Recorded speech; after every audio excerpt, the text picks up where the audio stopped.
Hello! Today I'm going to do something a little bit different. Today I'm going to do a coffee review.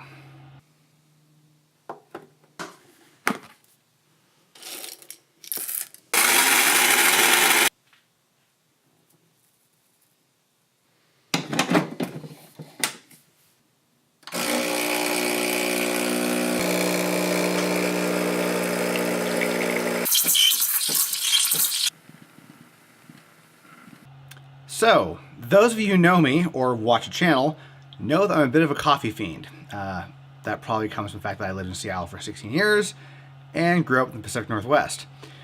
Since moving out of California, though, I've been on a quest for good coffee. It's not as easy to come by down here as it is up north. And kind of became a fan of Trader Joe's. I am a fan of Trader Joe's. I shop there quite a bit. This morning I woke up, decided I wanted some breakfast stuff aside from my normal porridge, and went down to Trader Joe's and walked past the rack of new coffees, or not new coffees, but the rack of like new products, as you do. And they had some new coffee beans, which were these. Oh, so the glare here. These. So it's the Trader Joe's Bourbon Barrel Aged Coffee. Figured I'd give it a shot. Brought it home. My normal go-to coffee right now is the Double A Kenya coffee. This is a medium roast, quite tasty, not too acidic. Drink a lot of it without tearing your stomach up. I've pretty much tried every coffee they have. Despite the fact that Trader Joe's has a limited selection of most foods, when it comes to coffee, they have a lot. So I really like that a lot.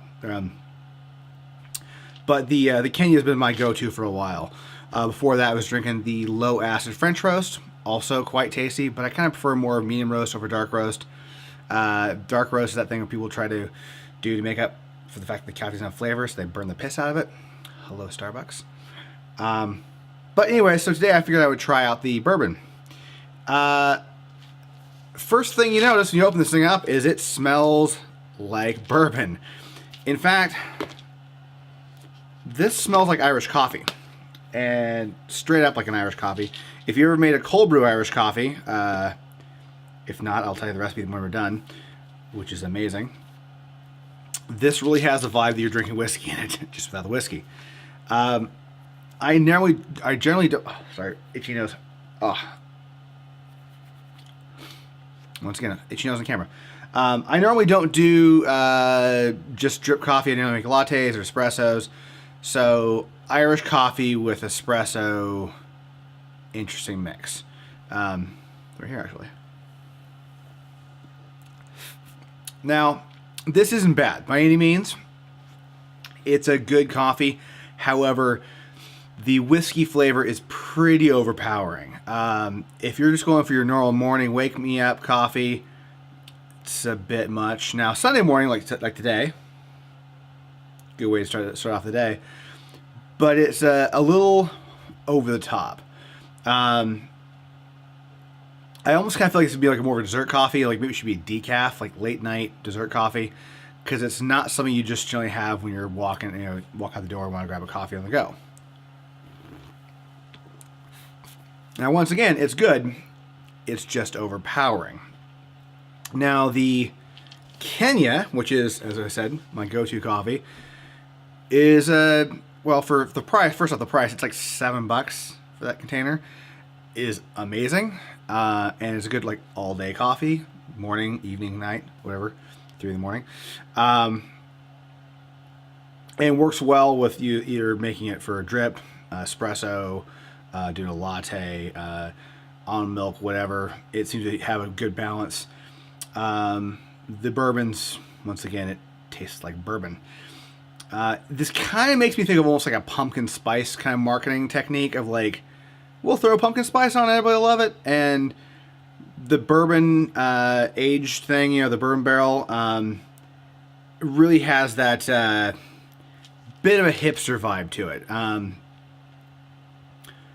don't mean to knock hipsters, but it really kind of has that thing of like, we're going to make this cool, amazing product that the people love because it's, barrel aged. There's a thing with beer right now where you age your aged beer in bourbon barrels, and that's a pretty awesome thing. A good buddy of mine, Evan, makes beer in that, and it tastes really great. but it's kind of a trendy thing. And I kind of feel like that's what Trader Joe's doing here. I don't expect this to be one of their regular rotation coffees. I think this is probably going to be a short run, and then they'll move on to something else.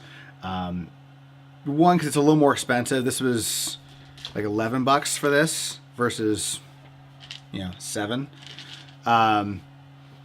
And it's, I mean, I don't think it's, I don't think you have bourbon on your breath, but I almost feel like I'm drinking when I have this. I mean, really, it does feel like I'm having Irish coffee. Not that there's anything wrong with that. If you are fans of Irish coffee, give it a shot. But I'm not going to recommend this as a good coffee bean, just because it's just throws off the coffee flavor. When I left Seattle originally, I would go to coffee shops, and really up until about 10 years ago, anywhere you go, they'd ask you want flavor. This is the first thing, do you want flavor in your coffee? I'm like, no, I want it to taste like coffee. Why would I want flavor in my coffee? And I've got a bunch of my friends who stop putting sugar in their coffee, enjoy it for the flavor that it is. That's kind of part of the joy of coffee. It's it's the bean. It's like, if you're a beer connoisseur, like every beer has a great flavor. You don't want to ruin it by putting crap in it. Like, you want the beer to be the flavor. And I feel like with coffee beans, like you want the coffee bean to show off the taste. So this does kind of remind me of going to coffee shops and getting some weird like extra shot of vanilla and a twist of lemon or whatever kind of junk people put in their coffees these days. It's a bit much, but worth the experiment. And Irish coffee's good. Now, really quick before I end this, I'm going to tell you guys the ultimate Irish coffee recipe if you're into this for cold brew Irish coffee. I ran across this online, so it's not my recipe. I was just been making this all summer, last summer. Get yourself a large French press, like one of the big buggers. Do you like you grind the amount of beans you normally grind for doing like a cold brew or full size French press. Some flavorful, like some good beans. Don't cheap us out because this is gonna be an expensive drink. Put your beans in there, and instead of water, fill it with whiskey. Yeah.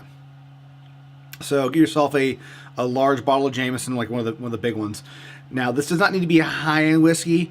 So like some just good, run-of-the-mill Jameson. Doesn't need to be 14-year or 21-year, like just the normal Jameson. Fill at the top, give it a little bit of stir. Then saran wrap the top and a rubber band. Put it in the fridge overnight. Go for about 12 hours. Next morning, do like you normally do. Do like you normally do with the French press. Press it down, strain the beans out. Pour over ice, and then cut it with some water. Trust me, cut this with some water. This is really, really strong. It's pure whiskey. Cut it with some water. With that, a little bit of Kahlua and a little bit of cream if you want. Some people like to do a little mint on top. I don't give a shit. That's just too much work. This is an amazing drink. Be warned, though, it will get you drunk really, really fast. This is one of those, you wake up and you want to do some day drinking, like Saturday morning, you have nothing to do, and you want to have a buzz like that. The first time I made this, I had one on the way into a hotel on a day off, maybe a half hour before we got to the hotel. I was drunk when I got off the bus. Not buzzed, drunk. It's pure booze. And unfortunately, it tastes really, really, really good. So moderation on this one. Pace yourselves. But it is awesome drink for if you want to have a good cocktail in the morning, hang out with some friends, whatever, give it a shot. Anyways, that's my little miniature review of the Trader Joe's Bourbon Barrel Aged Coffee bean, whole bean, and also my recipe for cold brew Irish coffee. I shall see you all tomorrow from another exciting day in the land of Jeff. So thanks for stopping by.